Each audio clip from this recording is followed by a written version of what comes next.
Hello, আসসালামু আলাইকুম দর্শক। আশা করছি সকলে ভালো আছেন। আপনাদের জন্য আজকে একটি নতুন অনুষ্ঠান নিয়ে এসেছি।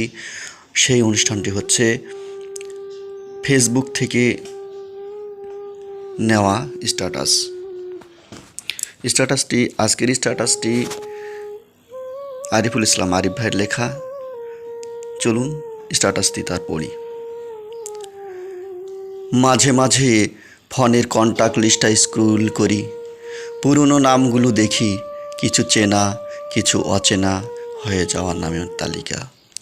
যারা একসময় অভ্যাস ছিল, জমকালো আড্ডার ওই পণ ছিল, আজ তারা শুধুই সংখ্যা। একসময় যাদের ছাড়া সকাল শুরু হতো না, রাত শেষ হতো না, আজ তাদের নামের পাশে কেবল অঢেল নীরবতা জমে আছে।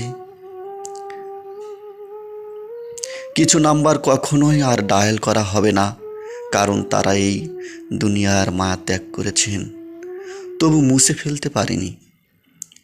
মনে হয় কোনো একদিন হয়তো ফোনটা বেজে উঠবে, ওপাশ থেকে চেনা একটা গলা বলবে, কিরে কেমন আছিস? কিছু নাম্বার আছে যাদের কাছে ক্ষমা চাওয়া হয়নি, যারা একদিন বলেছিল তুই না বুঝলেও চলবে, তুই পাশে থাকলেই চলবে। অথচ ভাগ্যের কী পরিহাস, নির্মমতা, পাশে থাকা হয়নি। কিছু নাম্বার এক সময় হৃদয়ের খুব কাছে ছিল, পরে মেসেজ অপশনে গিয়ে দেখা গেছে লাস্ট সিন্স 5 years ago। কিছু নাম্বার এক সময় খুব জরুরি ছিল, এখন আর দরকার পড়ে না। দরকার ফুরিয়ে গেছে নাকি আমরা দরকার ফুরিয়ে দিয়েছি তাও জানি না। একটা সময় ছিল যখন আমরা কত যত্ন করে নাম্বার মুখস্থ করতাম, এখন ফোন ছাড়া একটা নম্বরও মনে পড়ে না। কালের স্রোতে, মানুষের ভিড়ে মানুষ ঠিক তেমন হারিয়ে যায়, যেমন আমরা ছোটবেলায় হারাতাম পেন্সিল, রাবার। এই পৃথিবীর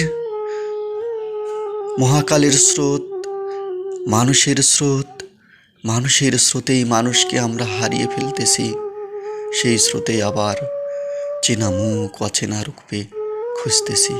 কি নির্মমতা, কি পরিহাস!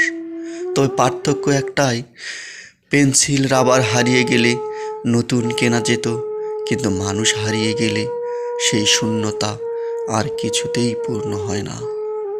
শুধু জমে থাকে হৃদয়ের কোণে একগুচ্ছ হাহাকার করা স্মৃতি, না পাওয়া স্মৃতি। ভিডিওটি দেখার জন্য ধন্যবাদ। বেঁচে থাক আমাদের স্মৃতি এবং স্মৃতির পাতা, ভালো থাকা হয় যেন। আল্লাহ হাফেজ। দর্শক, যদি অনুষ্ঠানটি ভালো লাগে কমেন্ট করে জানাবেন। যদি চ্যানেলটি সাবস্ক্রাইব থাকে তাহলে ধন্যবাদ, আর না থাকলে সাবস্ক্রাইব করবেন এবং শেয়ার দিয়ে লাইক কমেন্ট করে উৎসাহ যোগাবেন। আল্লাহ হাফেজ।